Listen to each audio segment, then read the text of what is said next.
Monday Arvo, actually Monday evening at 7 o'clock. Strangely busy day, like had 2 periods of year 9 today. They're going okay, the kids on the way, they're doing well, but I'll show you their stuff on Wednesday when I've got them again. But the other reason the day was busy, potential new staff member coming to visit us at school today. We have a vacant position in my faculty for a food and hospitality teacher. They're very hard to find, and I got phone calls last week after I'd put a feeler message out on like an email group that I've belonged to for years for industrial arts teachers, or TAS teachers basically, but saying that we had a permanent position starting from next year. And this one particular person is a PE teacher retrained as a food tech teacher and has also done her hospitality training and is just waiting for her codes to be acknowledged in the department. After a couple of phone calls, invited her out to come and visit us, see if she likes us as a school, have a chat with me and the principal obviously, so she can get more of an understanding of what can go on. Very nice person. Spent the second half of the day with us. Had her little meeting with the principal at the end of the day because I was on class last period of the day. He is going to try and contact staffing about it because we're up to the point where it's weird with the Department of Ed. You can have jobs that you put out to ad which have to go to interview. You can have internally appointed, and there's centrally appointed, which are the ones getting appointed by the department based on matching codes. Now, we've had the codes in there and nothing has come up.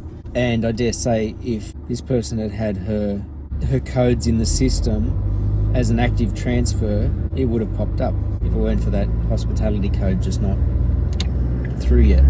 But she seemed very keen on coming. I put her name on the timetable and we rejiggered the allocations within the faculty a little bit in consultation with the other staff, and it looks like something that could be really good for them and really good for her, really good for me as the head teacher.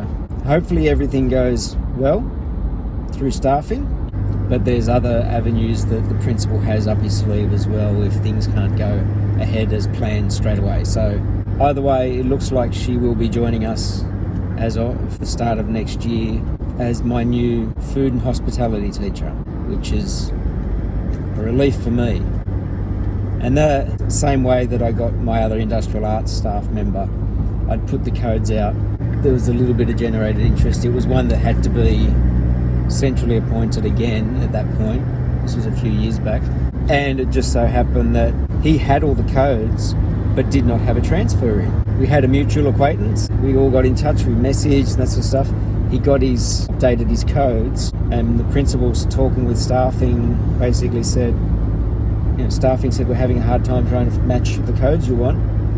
Do you have anybody in mind that you know of? And the principal said his staff member's name, and they looked him up and went, oh yeah, he has the codes. And he came across. And the funny thing with him was, when I went to meet him on the first day that he came to visit us, and at that point he'd been appointed, so he was going to be starting next year. So he came to visit us, and I saw him and he looked really familiar and I could not figure out where from. And it turned out we had both done our metals and engineering training together a couple of years prior. So that was serendipitous. It was very funny. And it looks like using that email list may just get me another staff member again. And that was a ramble.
Yeah, here it comes.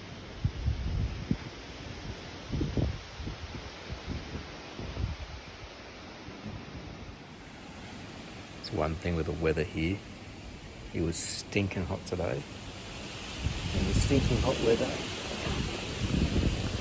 usually gets followed up with a storm. And it's blowing across. Damn it.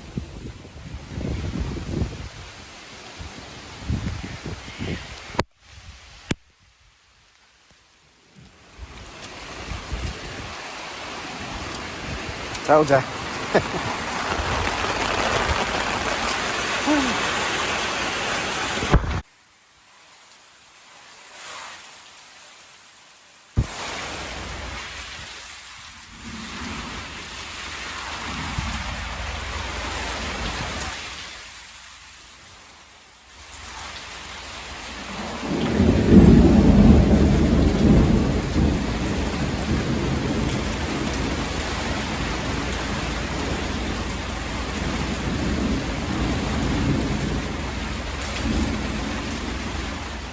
This is probably one of the things that we're a little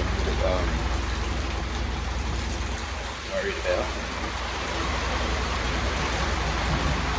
It's the lightning.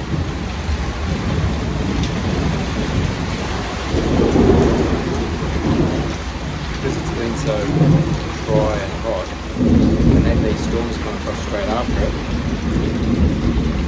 and most of the fires in the area start from 5 lightning strikes. I think it's passing over us just a moment ago before I started the camera. There was lightning thunder straight away, so now it's going a little further away.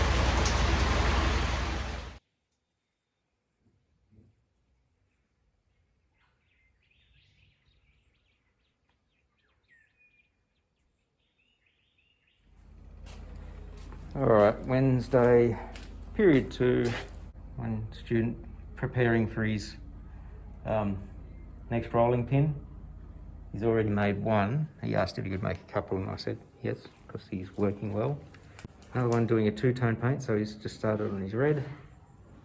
Another one just glued up and clamped up. Another one about to be glued up and clamped up. One here that's cut all his parts, and he just did his rails today and drilled for his dowel joints. For his dowel joints, we made up some simple little jigs like this. Just a piece of steel, and they just basically put it on the top, stick it down in the clamp, and just drill straight into the 2 holes. And then we use dowel senders to transfer them onto the rails, like you can see. And this one,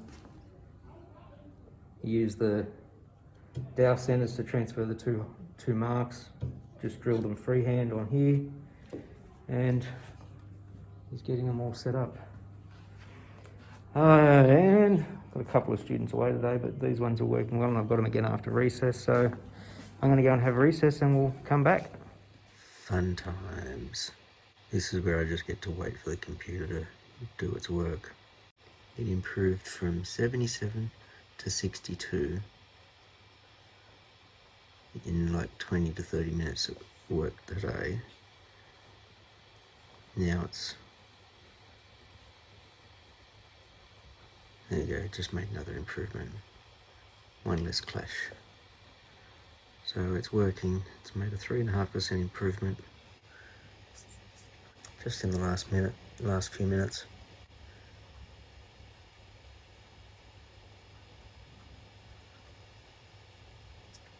I'll just let the software sit here and crunch the numbers overnight, and hopefully, there we go, another improvement. That means there's only 59 teacher clashes on the timetable. That's not bad, bringing it down from 77 to that.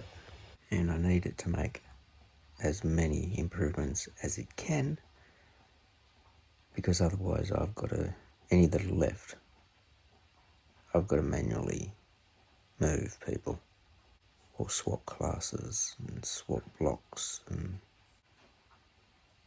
because I've got to get down to 0 clashes before it is a timetable.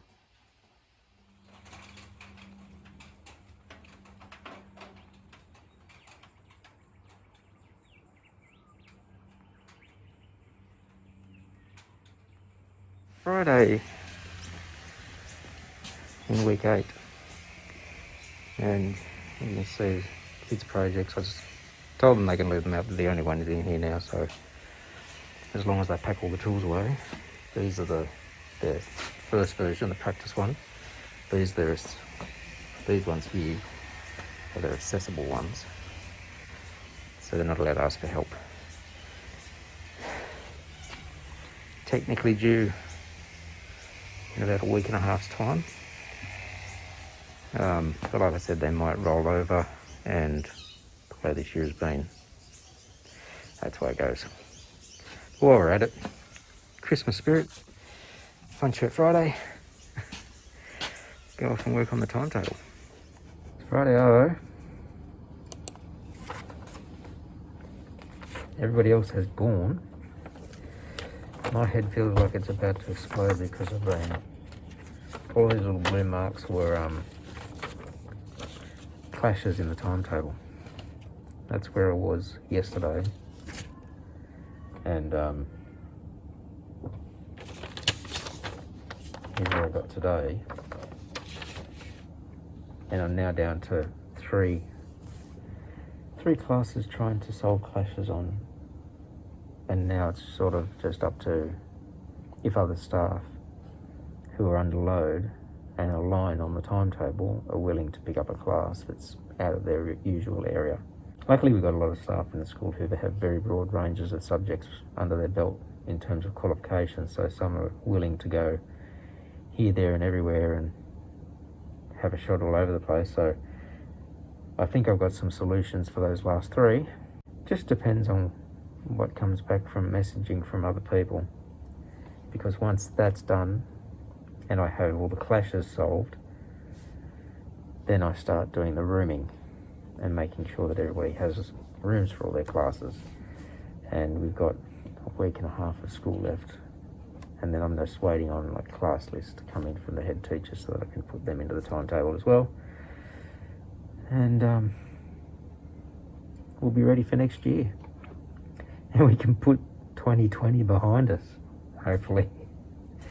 I've now gotten this down really to one clash.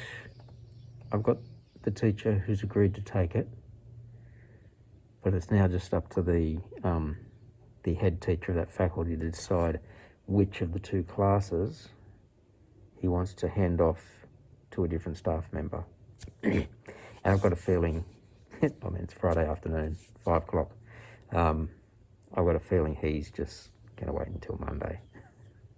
Or he might want to talk to his staff member and say, these are the 2 classes that are clashing. Which one do you want to give up to somebody else to share? So it's a year 9 class and a year 10 class.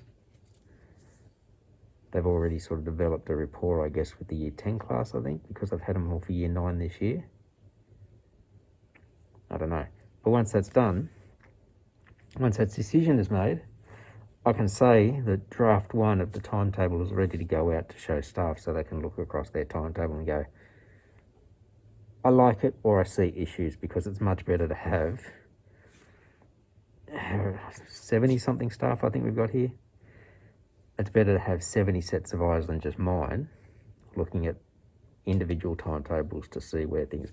I look at the big picture and try and get the timetable as even as possible for staff and for students to have a nice, I guess, an even balance. And while I've been doing these clash mixes, I've been doing that. I've tried not to take a class away from 1 week and go into the second week and vice versa. The staff member who's willing to take that class is one of my staff who had previously been trained in another subject area, and he's willing to take that one class in his old subject area because he was under load, and to help out the other faculty and go back to his old area that he knew. So it's been a long day. My brain, like, I've had one class today and the rest of the time I've been doing this or reports in between, waiting for responses from different teachers about clashes and options and that sort of stuff. So I shut down and go home. Save. Now I'll close it. I think I wanted to lose that work.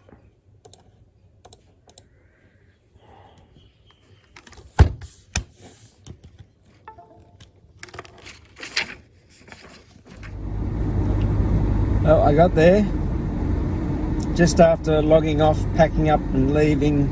I was walking out to the truck and the head teacher messaged me back and said, awesome, let's go with this class. So I'll have to make the change a little later. I'll probably try and do it tonight so that I can make the I can create a PDF version of the timetables to email to all the staff, and they can, if they're so inclined, have a look at it over the weekend.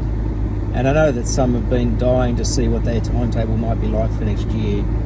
It's been a mammoth effort, and I got to say, I really appreciate the staff at my school, because especially when classes have to be split just because there's no other option, most of the staff in my school, if not all of the staff in my school, are willing to do that extra bit and give it a go and say, yes, I'll take that class, because they know they're helping another colleague out or another faculty out. Sometimes it's not even in your own faculty, and it's just been really good, because I don't know how long I've been working on this, just trying to get allocations and classes onto people, and then when you start the timetable and then all the clashes come up and you've got to move people and move classes. I have to say though, for some reason this year there wasn't a stack of clashes with year 7, with every other year group kind of being blocked. I can't move a single class around. It always wants to pick up a whole block, so like a whole year group or something like that, and that just creates havoc. Like, you're trying to fix something for one teacher and that creates havoc for another 4 at least. Sometimes one move will affect every teacher that's on class at that time, which is essentially 650 kids. And gosh, if you said averaged out at about at around 35 to 40 staff every single period. And so it's a real jigsaw puzzle to try and do. In past years, when year 7s have clashed with a class up top, be it another junior or whatever, I've been able to just pick up that one single class and move it and like swap classes over, and that was a real fiddle. And I haven't had to do that this year. Everything else has been up higher, and so it's had to be teacher swaps rather than class swaps and stuff. It's hard to explain. I don't think I'll try. I really should figure out how to explain it, because I'm the only person in the school who does a timetable, and everybody keeps saying you should have a 2IC for the timetable. And the one person that I did have before was one of my staff members, and you just never got time to sit down and show her how to run it. Now she's gone. There's one other teacher who's had a go at it. I'm not sure if he wants to be the 2IC. Because when he had to look after it when I went overseas once, when I came back, he said, you can keep the timetable. So, didn't realise how involved it was day to day. But this big blocking stuff, like at the end of the year for the start of next year, well, this whole process started at the start of term. This whole process started early term 3 with electives. It was good to get that text message. It's weekend.